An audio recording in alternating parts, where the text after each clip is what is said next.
वो चाहा भी था, मौलवी मौलाना आदमी है, मैं उसे खरीद। डुमरी विधानसभा उपचुनाव के ओवैसी की एक सभा में पाकिस्तान जिंदाबाद के नारे को लेकर अब पक्ष और विपक्ष के बीच जमकर हो रही है बयानबाजी।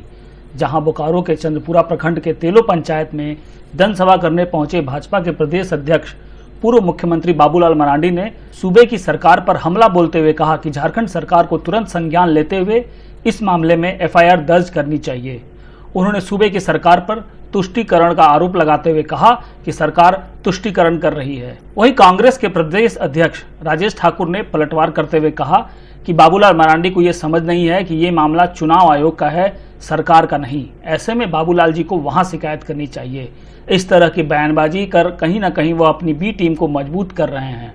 वहीं कांग्रेस के कार्यकारी अध्यक्ष बंधु तिर्की ने बाबूलाल को फूका हुआ कारतूस की संज्ञा देते हुए कहा कि बाबूलाल जी सूबे की सरकार को नसीहत न दें, सरकार क्या करना है वो जानती है। देखिए, सरकार को एफआईआर करनी चाहिए और जिन्होंने पाकिस्तान जिंदाबाद की नारा लगाया उसको खोजनी चाहिए और उनके ऊपर कार्रवाई करनी चाहिए।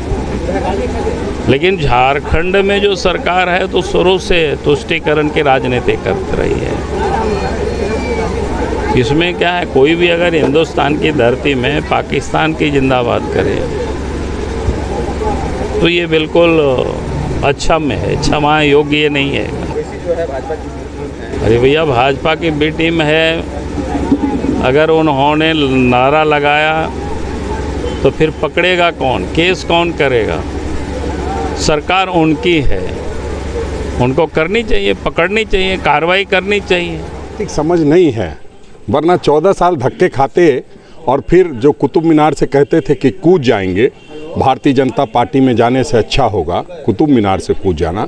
आज बाबूलाल मरांडी जी की मानसिक स्थिति सही नहीं है। मैं इसलिए कह रहा हूं कि उनको पता होना चाहिए कि इन सारी बातों की शिकायत चुनाव आयोग में होती है और जब चुनाव जिस राज्य में जिस जिले में होता है वहाँ चुनाव आयोग काम करता है। कोई हेमंत सोरेन की सरकार और प्रशासन की बात नहीं है। इतनी तो सामान्य ज्ञान की बात है, इतना समझना चाहिए और चुनाव आयोग को कंप्लेन करना चाहिए। हम समझते हैं बाबूलाल जी ज़बरदस्ती इस तरह की बातें करके कहीं ना कहीं जो अपनी बी टीम है उसकी सार्थकता साबित करने के लिए इस तरह का बयान दे रहे हैं, ताकि लोग कई तरह के बयान देंगे, उससे उनको लाभ मिलेगा। जिस ध्रुवीकरण के लिए उन्होंने बुलाया है वो ध्रुवीकरण का लाभ उठाने के लिए वो लगातार यही जपते रहेंगे।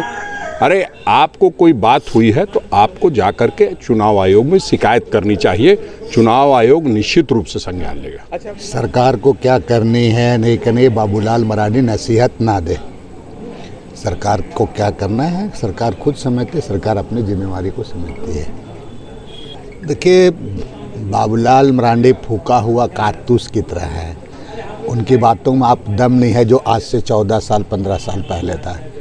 जो आदमी कुतुब मीनार से कूद के मरने की बात करना, काशी बनारस में जाके संन्यास कर लेना, गांव में जाके हल चलाने की बात करना, राजनीतिक से इनको इस तरह की बात शोभा नहीं देती। इसलिए मैंने कहा एक फूका हुआ कारतूस है।